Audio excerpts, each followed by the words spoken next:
during the life of the vehicle. The average age of a vehicle before it gets scrapped is around 180,000 miles. You can see the conventional vehicle produces about 30 tons of CO2 over its lifetime. How does the electric vehicle look? Pretty good, right?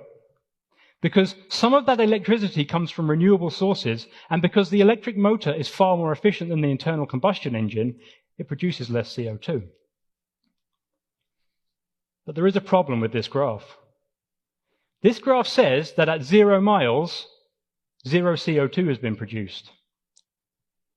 And if you think about that for a second, it means that the two cars have magically appeared in the showroom out of thin air.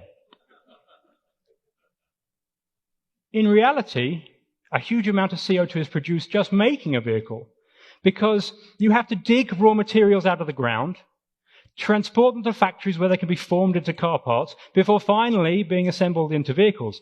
Each step requires energy, and so we create CO2. So you can see the conventional vehicle comes to the showroom having generated about 6 tons of CO2.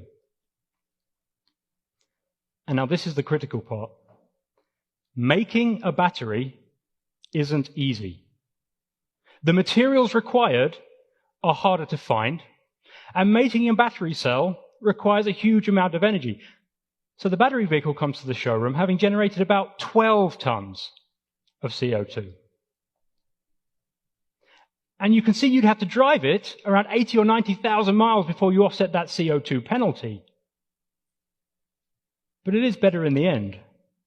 So the electric vehicle still looks good here as well, right? Well, this is where it gets interesting. You see, the conventional vehicle has a 400-mile range, while the electric vehicle in this example has a 125-mile range. Now, 125 miles might be enough for some of you, but most of us want more. We'd like to be able to drive great distances across the states. Or if you're here in Texas, you might just want to get to the next city. So really, we need to be comparing a 400-mile range electric vehicle. And as you may have guessed, a longer range requires a larger battery, which means a larger CO2 penalty.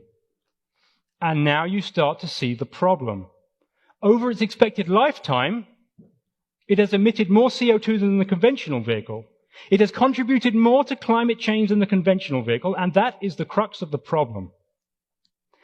It has produced more CO2, but we've measured none. And so society is happy to continue to call these zero emissions. But that is dangerous and unproductive.